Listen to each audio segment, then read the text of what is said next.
కాలచంద్రికా గురు కరుణా స్పందితా గంగాజరి ప్రవాహికా బోధామృత ప్రసాదితా సహనశీల భూస్వరూప జ్ఞాన దివ్యదాయక అగ్నివాయు సమ్మిశ్రిత జీవనోద్ధారక అగ్నివాయు సమ్మిశ్రిత జీవనోద్ధారక శరత్కాల చంద్రికా గురు కరుణా స్పందితా. ఆరాధన రోజు జరుపుకుంటున్న ఈ సత్సంగంలో గోపాలయ్య గారు తనకు ఆరాధనకు సంబంధించిన కొన్ని లీలలు మనతో పంచుకున్నారు. అవేమిటో ఇప్పుడు తెలుసుకుందాం. 2016 సెప్టెంబర్ 4వ తేదీ మనం కోటితీర్థంలో గోపాలయ్య గారిని కలిసాము. ఆ రోజు ఆయన తన జ్ఞాపకాలను ఇలా చెప్పారు. సుమారు 4-5 సంవత్సరాల క్రితం ఒక ఆరాధనకు నాకు షుగర్ బాగా విపరీతంగా పెరిగిపోయి నన్ను హాస్పిటల్లో చేర్చారు. 16 రోజుల పాటు నన్ను హాస్పిటల్లో ఉంచి తర్వాత ఇంటికి తీసుకొచ్చారు. అప్పటికి ఆరాధన వారం రోజులు కూడా లేదు. ఎట్లా చెయ్యాలి, మనం ఏమి అన్నీ సమకూర్చుకోకపోతే ఈ ఆరాధన ఎట్లా జరగద్ది అని లోపల తపనగా ఉండి ఒక ఆటో పెట్టి ఆ చుట్టుపక్కల పల్లెలంతా స్వామివారి ఆరాధన 4-5 రోజుల్లో ఉందని అన్ని గ్రామాల్లో చెప్పించాను. స్వామి దగ్గర కూర్చుని అనన్యంగా ప్రార్థిస్తూ, తండ్రి నువ్వే చేసుకోవాల్సిందే, నాకు శక్తి లేదు, అందరిని పోయి కలిసి ఈ కార్యక్రమాన్ని నడపడానికి నాకు ఆరోగ్యం సహకరించలేదని స్వామితో మొరపెట్టుకున్నాను. ఆ సాయంత్రం పుత్తూరు నుంచి ఒక ఆవిడ, అంటే ఆమె ఒక ఆఫీసర్గా పనిచేస్తున్నారు, నెల్లూరు జిల్లాలో ఉండే వెంకయ్య స్వామి గుడులన్నీ చూడాలనుకొని ఆమె అన్ని గుడులు తిరిగి సాయంత్రానికి కోటితీర్థం చేరారు. ఆ రాత్రి ఆమె అక్కడే ఉన్నారు. ఆ రాత్రి తెల్లవారి ఎవరో ఇక్కడున్న గోపాలయ్య స్వామికి ఆరోగ్యం బాగలేక ఇలా జరిగింది, ఇంకా 4-5 రోజుల్లో ఆరాధన ఉంది, ఎట్లా చేసుకుంటామో ఏందో తెలియటం లేదని ఎవరో చెప్పడంతో ఆమె గోపాలయ్య గారిని కలిసి, తండ్రి మీకు ఇలా ఉందంట కదా, ఎట్లా చేస్తారు, మీకు అన్నీ సమకూడే లేదా అని ఆమె అడగటం. అమ్మ ఈ చుట్టుపక్కల పల్లెల నుంచి కొంచెం బియ్యం ఉప్పు పప్పులు వస్తాయి, అయినా కూడా ఇంకా కొంత ధనం కావాల్సి ఉంటుంది అని చెప్తే ఆమె ఎంత కావాలనో కనుక్కొని వెంటనే ఆమె బ్యాగ్లోంచి తీసి ఆయన దగ్గర పెట్టిందని, ఎక్కడ పుత్తూరు, ఎక్కడ కోటితీర్థం, ఎక్కడ స్వామివారి ఆరాధన, ఇవన్నీ స్వామి జరిపించుకుంటున్నారే కానీ మనం చేయటం మన వల్ల అవటం అనేదిగా అని నేను అనుకోవటం లేదు అని గోపాలయ్య ఆ సందర్భాన్ని గుర్తు చేసుకున్నారు. ఆయన మహానుభావుడు, ఆయన దగ్గర ఉండగా మీ జీవితంలో చాలా గొప్ప సమయం సందర్భం. అన్ని సందర్భాలే, ఒక సందర్భం లేకుండా పోయేదిగా. మనమే వెనక ముందు అవుతాం, ఆయన గుర్తులు ఇస్తా ఉంటాడు, అన్నీ చేస్తుంటాడు. అప్పటికి ఇప్పటికి ఒక ఆరాధనగా బాగా షుగర్ ఎక్కువైపోయింది. హఠాత్జీ వాళ్ళు వచ్చి తీసుకుపోయారు. ఆడ 16 రోజులు ఉండి వచ్చా. ఇంకేటికి వచ్చే 12 రోజులు కూడా ఆరాధన లేదు. 2 ఆటోలు వచ్చి చెప్పిరమ్మని చెప్పాను. ఇంక నువ్వు చూసుకోవద్దు, నేను తిరగలేదు రామని చెప్పాను. ఒక పుత్తూరు వచ్చింది, కారు వేసుకుని దాటేసరా వెంకటస్వామి గుళ్ళన్నీ తీసుకుంటా వచ్చింది. నైట్ ఉండింది. ఎవరో చెప్పారు ఆరాధన ఉండదు, స్వామి చెప్తుందని చెప్పారు. నేను కూర్చొని వచ్చి కూర్చుని, అయ్యా బాగా ప్రశాంతానికి మంచి చోటు అని, చోటకాడి బాగుంది, ప్రశాంత వాతావరణం బాగుంది, ఆరాధన ఉంటుంది కదా, ఎంత ఖర్చు అవుతుంది ఆరాధన కదా. ఆమె అడిగిందని ఉప్పు పప్పు కొంచెం వస్తుందమ్మా, 50-60 వేలు అయితే మాకు ఆరాధన జరిగిపోద్దమ్మా. కంచెలు చూపించాలి పెట్టింది. ఆమె ఎవరు రమ్మన్నారు. ఇది ఏ సంవత్సరం జరిగింది అది? సంవత్సరం 4 సంవత్సరాలు. 4 ఏళ్ళ నాడు. ఓకే, 2012 చాలా బాగుంది. అదే ఆరాధన రోజు ఉదయం నుంచి తీవ్రంగా వర్షం కురవటంతో స్వామితో చెప్పుకొని స్వామి దగ్గర ఒక టెంకాయ కొట్టి, తండ్రి ఇంతమంది వచ్చేసారు ఆరాధనకి, వీళ్ళకి వంటలు, వీళ్ళను కూర్చోబెట్టడానికి వసతులు ఏమీ లేవు ఇక్కడ, మీరేం చేస్తారో మీ ఇష్టం అని మొరపెట్టుకుంటూ కూర్చున్నాను. 10 నిమిషాల్లో వర్షం అంతా తగ్గిపోయి ఆ రోజు కార్యక్రమాలన్నీ సజావుగా జరిగినాయి. ఇవన్నీ స్వామి చేసుకుంటున్నారే కానీ మా వల్ల అయ్యే పనులు కాదమ్మా మేము చేస్తున్నామని మేము ఎప్పుడూ అనుకోవటం లేదని ఆ రోజు ఆరాధన సందర్భంగా కొన్ని విషయాలు మనతో పంచుకున్నారు. ఈ కట్టుబడులు దిగేసరికి జనాలు బాగా వచ్చారు ఆరాధనకి. వర్షం ప్రారంభమైంది, ఎక్కడ ఉండాలా ఇబ్బందికరం. సాయంత్రం టెంకాయ కూర్చొని వాళ్ళలో కూర్చున్నా. స్వామి వాన పోతే ఆరాధన లేకుంటే ఇది పోవాల్సి అని చెప్పి కొంచెం గట్టిగా మర్చిపోతున్నా. 5 నిమిషాలే పడింది, మళ్ళీ మామూలు అయిపోయింది. కార్యక్రమాలన్నీ జరుగుతుంది. రావిగోపాలయ్య గారు మనకు బాగా దగ్గరివారు, ఎంతో ఆత్మీయంగా మెలిగినవారు. పాపం ఆయనకు బాగా ఇబ్బంది అయ్యి ఒకసారి ఇక్కడే నెల్లూరులో షుగర్ వల్ల హాస్పిటల్లో చేరాడు. ఇదే ఆగస్టు నెలలో కొద్ది రోజుల ముందు, ఒక 4-5 రోజుల ముందు బయలుదేరి వెళ్ళారు. మన మిత్రుడు వెంకట సుబ్బారెడ్డి గారు ఆయనకు కావలసినవన్నీ చూసి తీసుకెళ్ళి అక్కడ వదిలారు. అప్పుడు ఆయన ఖిన్నుడై ఏం చేద్దామా, 4 రోజుల్లో స్వామివారి ఆరాధనోత్సవం వస్తుంది అనుకుంటే, స్వామికి చెప్పుకుంటే పరమాద్భుతమైన రీతిలో ఎవరో ఒకరు వచ్చి సాయం అందించడం. అంతేకాదు వాతావరణం అంతా చాలా భయంకరంగా మారిన ఆ సమయంలో కూడా అది శాంతించి అక్కడ ఆరాధనోత్సవం అద్భుతంగా జరిగేందుకు సహకరించిన తీరు ఆయన వివరించటంలో ఎంతో సంతోషంగా స్వామి కృపను తలుచుకుంటూ చెప్పాడు ఆయన. ఇకపోతే గోపాలయ్య గారి గురించి ఎంతోమంది స్వామి భక్తులు ఆయన తలుచుకుంటూ ఉంటారు. పెనుబర్తికి చెందిన మదిశెట్టి వెంకట నరసయ్య కూడా స్వామివారి దగ్గర ఉన్న గోపాలయ్యను తీసుకెళ్ళడానికి వాళ్ళ కుటుంబీకులు వచ్చారు. స్వామివారు మాత్రం ఆయన ఇక్కడ సేవ చేసుకునివ్వండి, ఆయనకి వివాహం కూడా లేదు, ఆయన ఇక్కడే ఉండనివ్వండి అని చెప్పిన తర్వాత వాళ్ళు వెళ్ళిపోయారు. గోపాలయ్య గారు స్వామి సేవలు అలాగే ఉండిపోయారు అనేది కూడా ఈ వెంకట నరసయ్య గారు మనతో చెప్పారు. అనంతసాగరానికి చెందిన చల్లా సుబ్బమ్మ మేనల్లుడు వల్లూరు వెంకటరామరెడ్డి ఒకసారి స్వామితోటి గోపాలయ్య, రమణయ్య, తులసవ్వ అందరూ మా ఇంటికి వచ్చారు. సుబ్బవ్వ స్వామితో ఎక్కడికి వెళ్ళినా స్వామితో నన్ను కూడా తీసుకొని స్వామి దగ్గరికి వెళ్తూ ఉండేది. ఒకరోజు మేమంతా ఒక దున్నపోతుల బండి కట్టుకొని అనంతసాగరం చెరువుకి వెళ్ళాము. అక్కడ తులసవ్వ, స్వామి అందరు స్నానాలు చేశారు. అయ్యా పైనుండే మల్లయ్య స్వామి గుడికి పోవాలయ్యా అని స్వామి అన్నారు. అసలు అక్కడ ఎక్కడన్నా గుడి ఉందనేది కూడా మాకు అప్పటికి ఏమీ తెలియదు. స్వామిని తీసుకొని స్వామి చెప్పిన దారిలో వెళ్ళాము. అక్కడ ఒక గుడి ఉండింది. అదే స్వామికి అన్నీ ఎట్లా తెలుసబ్బా, మనం ఇప్పటికి చూడలేదు, మన ఊర్ల పక్కన ఉండేవి కూడానని మేము ఆశ్చర్యపోయాము అని ఆ రోజు జరిగిన సందర్భాన్ని రమణారెడ్డి గారు గుర్తు చేసుకున్నారు. వెంకయ్య స్వామి మా ఇంట్లోనే గుణం వేసేవాడు.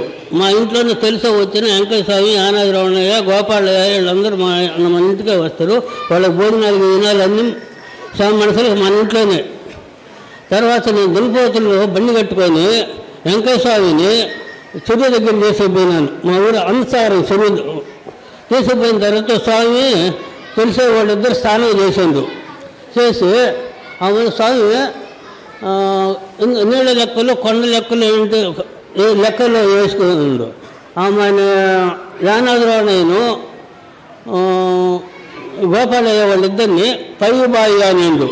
పై భూతమల్లాయి తెప్ప, భూతమల్లాయి తెప్ప భూతమల్లాయ స్వామి ఉన్నాడు. నేను కూడా వాళ్ళతో కూడా పోయి అప్పట్లో ఆ స్వామిని చూసిన ఉండే కానీ లేకపోతే నాకు తెలియదు. తిమ్మరసు చెరువులో స్నానం చేయడానికి ఈయన గారు దున్నపోతులు బండి కట్టి స్వామిని తీసుకుపోయి ఆ తులసవనం వీళ్ళని తీసుకుపోయిన సంఘటన చెప్పారు. స్వామి ఏం చేసేవారంటే ఆ ప్రాంతంలో ఎక్కడికన్నా వెళ్ళినప్పుడు కొన్ని చోట్ల పసుపు కుంకుమలు చల్లారు. సోమశల ప్రాజెక్ట్ దగ్గర అక్కడ దేవాలయాలు వచ్చాయి. ఇక్కడ దేవాలయం వస్తుందని చెప్పారు ఆయన. ఆ పెద్ద ఆలయం ఉందయా, ఎందుకు మీరు ఇలా అంటారు, ఇక్కడికి వస్తుందని చెప్పారు. ఆ విధంగా ఆయన చెప్పిన ఆ పక్కనే కొండ మీద కూడా వాళ్ళందరినీ వెళ్ళి రమ్మన్నారు. గొలముడికి చెందిన భజన రామయ్య ఒకసారి గోపాలయ్య సేవకులు అందరు కలిసి స్వామి మనం ఒక వెండి గిన్నె తెచ్చుకుందాం స్వామి భోజనం చేయడానికి అని అడిగారట. స్వామి తాను ఆహారం తీసుకునే తాటాకు రేఖ వైపు చూపించి అయ్యా అది పోతే ఇంకొకటి వస్తుందయ్యా, వాటిని తీసుకోవటం ఎందుకయ్యా అని అన్నారని రామయ్య గొలగమూడి సత్సంగంలో చెప్పారు. వెంకయ్య స్వామికి వెండి గిన్నె ఇస్తానన్నారంట కదా. వెండి గిన్నె తీసేస్తాము అన్నారు స్వామికి గోపాలయ్య వాళ్ళందరూ. అమ్మో అదెందుకయ్యా, ఈ ఎండి గిన్నె పోతే ఇంకొక ఎండి గిన్నె వల్ల రేఖ అని తాటాకు రేఖ చూపించారు. ఆయన ఎదురుగా రేఖ ఉంది. అక్కడ రేఖ చూపించి ఎందుకయ్యా వెండి గిన్నెలు, అవి కాపాడుకోవాలి, దొంగలు ఎత్తుకుపోతారు, లేనిపోని తంటాలు, ఈ వెండి గిన్నె ఎప్పటికీ పోదు, ఒకటి పోతే ఆడ బారేసి ఇంకోటి తెచ్చుకోవచ్చు అన్నారు. దాని ఉద్దేశం ఏంటంటే అవసరాలు తక్కువ అయితే అవస్థలు తక్కువ. పవిత్రమైన సాధు జీవనము స్వామిది.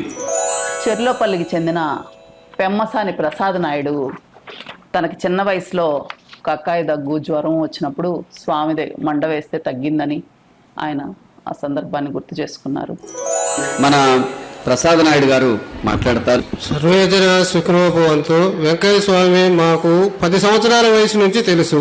అంతకుముందు మా అమ్మ నాన్న చెప్తా ఉండేది, తిరిగేటప్పుడు మా అమ్మ నాన్న వాళ్ళకి తెలుసు. వచ్చి అన్నం పెట్టుకుని తినేది వేసేది ఎట్టో చేసేవాడు. కానీ నాకు 10 సంవత్సరాల వయసులో జ్వరం వచ్చింది. అప్పట్లో కక్కాయి దగ్గులు వచ్చేది. 10-15 రోజులు జ్వరం వచ్చిన తర్వాత ఒక రోజు ఇట్టే మధ్యాహ్నం అప్పుడు మా అమ్మ ఉండి వెంకయ్య స్వామి వస్తే మండ ఇస్తే అబ్బాయికి బాగోనే అని 12 గంటలప్పుడు తలుచుకుని వెంకయ్య స్వామి 3 గంటలకల్లా మా ఊర్లో ప్రత్యక్షమైన వెంకయ్య స్వామి. అప్పుడు తుప్పటి తీసుకొని స్వామి స్వయంగా మంత్రం ఇచ్చేది, ఎవరి చేత వేయించేవాడు కాదు. అప్పుడు తుప్పటి తీసుకొని నాకే మండ వేసేయండి. 10 సంవత్సరాల వయసులో నాకు ఆ విషయం ఇప్పటికి కూడా బాగా గుర్తుంది. ఆ స్వామి మండ వేసి నీకు ఆ రాత్రి నుంచి జ్వరం లేదు, దగ్గు లేదు, మళ్ళీ మస్తు వచ్చి స్కూల్కి పోతా ఉన్నాం. అట్లా వెంకయ్య స్వామి మన ఊరికి వస్తున్నాడు అంటే ఆ ఊరిలో ఏదో ఒక విశేషం ఉంటే ఎవరో ఒకరు తెలుసుకుంటేనే ఆ ఊరికి వస్తాడు. మనం తెలుసుకుంటే అక్కడ ఆయన తెలిసిపోద్ది, లేదంటే ఊరికే మన ఊరికి రాడు స్వామి. కాబట్టి ప్రతి ఒక్కరికి కూడా వెంకయ్య స్వామి మనసులో తలుచుకుంటే అక్కడ ఆయన ప్రత్యక్షం అవుతాడు. అది అప్పుడు తిరుగుతున్నప్పుడు జరుగుతుంది, ఇప్పుడు సమాజం అయిన తర్వాత కూడా నిరసన చూపిస్తున్నాడు. ఒక మంచి విషయం ఏంటంటే హూపింగ్ కాఫ్ అంటారు ఇంగ్లీష్లో, కొక్కాయి దగ్గు అంటారు కదా. అది వస్తే తెరలుగా దగ్గు వస్తుంటుంది, కళ్ళు కూడా ఎర్రగా అయిపోతాయి. ఎంత ప్రమాదం. పల్లెటూళ్ళలో దానికి వైద్యమే ఉండదు, ఇప్పుడైతే దానికి వ్యాక్సినేషన్ ఉంది. అప్పుడు పరిస్థితి ఏంటంటే ఒకసారి ఈ రోజు కూడా ఎవరికైనా ఇప్పుడు లేదు, దాదాపుగా ఒకవేళ వస్తే వెంటనే ఏం చేసినా తగ్గదు, దానికి టైం తీసుకుంటుంది. స్వామి ఆశీర్వాదం మాత్రం దానికంటే ఘనమైంది. ఆ తర్వాత తాను చదువు ఆపి వ్యవసాయం పనులు చూస్తున్న రోజు ఒకరోజు ఇంట్లో ఉంటే ఆ రోజు మధ్యాహ్నం స్వామి కనకదుర్గమ్మ ఆయన దగ్గరికి వెళ్ళాలి, బండి కట్టండి అయ్యా అని అన్నారని. గోపాలయ్య, స్వామి ఇది జొన్న యాత వేసే టైము, ఇంట్లో ఒక్కరు కూడా ఉండరు, అందరూ పొలాలకు వెళ్ళుంటారు, బళ్ళు కానీ ఎద్దులు కానీ ఏవి ఉండవు, ఇప్పుడు మనం పోవడానికి ఎట్లా వీలవుతుంది అని చెప్తే, లేదయ్యా అబ్బాయి ఉన్నాడు మనం పోదామయ్యా అని స్వామి అన్నారట. అప్పట్లో స్వామి మా ఊర్లో రామాలయం దగ్గర గుణం వేస్తున్నాడు. గుణం వేస్తుండి 3:30-4 గంటలప్పుడు ఆయనకి ఎప్పుడు ఏ టైంలో ఎక్కడికి పోవాలని గుర్తు వస్తే అక్కడికి ఆయన వెళ్ళిపోవాలా. ఇక ఎవరు చెప్పినా కూడా శిష్యులు చెప్పని వినరు, ఆయన పోదలుచుకున్న వాడికి పోవాల్సిందే. ఆ శిష్యులు గోపాలయ్య, నాగయ్య గారు వీళ్ళంతా ఉన్నారు. గోపాలయ్యకి చెప్పారు, నేను కనకదుర్గం అయినపురం కాడ అక్కడికి 4 కిలోమీటర్లు ఉంటుంది, పోవాలయ్యా బండి కట్టించు అని చెప్పాడు. బండి కట్టించమని చెప్తే స్వామి ఇప్పుడు జొన్న టైము, ఊళ్ళో ఎద్దులు ఉండవు, బళ్ళు ఉండవు, మనుషులు ఉండరు, ఎవరు ఉండరు, ఇప్పుడు ఎట్లా బాగాలు చూసాము అన్నాడు. మన ఉండేయ్యా మీరు ఊళ్ళోకి పోయి అడగట్లే, మీరు పోయి అడిగితే మన వదిలిపెట్టేదానికి ఉన్నాడు, మనిషి ఉన్నాడు, ఎద్దులు ఉన్నాయి, బండి ఉన్నాయి, మీరు అడగట్లేదు అని చెప్పాడు. అప్పుడు నేను పిల్లల్ని స్వామి దగ్గరికి ఆడుకుందామని అప్పుడే అట 12-13 సంవత్సరాలు ఉంటే వచ్చేదానికే స్వామి విషయం గోపాలయ్య స్వామి డిస్కస్ చేసుకుంటా ఉన్నారు. అప్పుడు నేను గోపాలన్న నేను వదిలిపెడతాను మిమ్మల్ని అని చెప్పా. ఎద్దులు కూడా సేద్యానికి పోయాయి. మాది ఒక ఎద్దు గొలముడికి వచ్చి బండి ఇంటికి రావడం వల్ల అప్పుడు కూడా మా గొలముడిలో రిలేషన్ ఉండేది. ఇక్కడ నుంచి గడ్డి అవి వేసుకుపోయాడు. మా ఊరమ్మడికి వచ్చినాక నరం కాలు బేసికి సంవత్సరం రోజు సేద్యం లేకుండా ఆగిపోయింది అది ఎద్దు. సరే దాన్ని వదిలేసి మేము వేరే కాడి చేత కొనుక్కొని మా అన్న సేద్యానికి పోతాం. ఆ ఎద్దు ఇంటికాడ ఉంది. ఇంకొక కూచి ఈశ్వరమ్మ అనేవాళ్ళు, వాళ్ళకి ఒక ఎద్దు ముసిలు అయిపోయి ఇంకొక ఎద్దుని తీసుకొని అది వేస్ట్గా ఇంటికాడ ఉన్నది. అప్పుడు ఈ 2 ఉన్నాయి స్వామి, నేను బండి కట్టుకొని వచ్చి మిమ్మల్ని తీసుకునే కనకదుర్గపురం కాడు వదిలిపెడతా అని చెప్పా. అదిగయ్యా నేను చెప్తే మీరున్నారా, ఉన్నారని చెప్తే మీరు స్వామి వాదిస్తున్నాడు వాళ్ళతో. అప్పుడు బాగా మాట్లాడేది స్వామి. అప్పుడు నేను పోయి బండి కట్టుకొని తీసుకొని వచ్చి స్వామి కాడికి ఆడ బండి పెడితే రావాలయం కాడ నేను గోపాలయ్య స్వామి పట్టుకొని స్వామి బండిలో కూర్చొని పెట్టుకొని తీసుకొని పోయాం కనకదుర్గపురం కాడికి. ఆడికి తీసుకుపోయి ఆడ దించి తాటాక మట్టలు వేసి తాటాక మట్టల మీద కూర్చుండేది స్వామి. కూర్చొని పెట్టేసి బండి పక్కన పెట్టి గోపాలన్న స్వామికి చెప్పు, ఈ ఎద్దు సంవత్సరం నుంచి వేస్ట్ కాళ్ళు పోయి నొప్పి 8 విజయాలు చేస్తే తగ్గల ఇట్ట ఆగిపోయింది, ఈ ఎద్దుకి స్వామి సలహా చెప్పమన్నా నేను. అప్పుడు పిల్లడప్పుడు అంటే మన స్వామితో మాట్లాడేదానికి లేదు, గోపాలన్న ద్వారా చెప్పాను. ఆ గోపాలన్న స్వామి ఆ ఎద్దు కాళ్ళు నొప్పి బట్టి ఆగిపోయిందంట, దాని విషయం అంటే మీరు కొంచెం చెప్పాల్సింది. అదేందయ్యా దానికి 2 పిప్పింటాకు 2 ఎండు చేపలు నూరు రుద్దండి అయ్యా బాగా అయిపోద్దా అని చెప్పాడు. నేను ఇంటానే ఉన్నాను కదా. ఇంటికి వచ్చాను, బండి పేసాను. మరోజు స్వామి చెప్పిన కృపకు బాగైందే కానీ దాంట్లో వైద్యం అనేది మనకు కనపడలా. ఆ రుద్దిలో ఒక పూట రుద్దాం చెప్పినందుకు, కానీ 3 రోజుకి యుద్ధం సంవత్సరం నుంచి ఆగిపోయింది. కాలు బాగా అయిపోయింది, మళ్ళీ సేద్యానికి పోతుంది. యుద్ధం కూడా అమ్ముకున్నాము, లక్షణంగానే ఉన్నది. చాలా బాగుంది. ఎన్నో అద్భుతమైనటువంటి లీలలకు ఆస్కారం ఇచ్చేది, ఆధారమైనది ఒక అద్భుతమైనటువంటి స్వామి చరిత్ర. వీలైనంత వరకు మనం మన సాటి వారికి, సర్వజీవులకు శ్రేయస్సు స్వామి దయ వల్ల లభించాలని ప్రార్థన చేస్తూ నమస్కరించుకుందాం.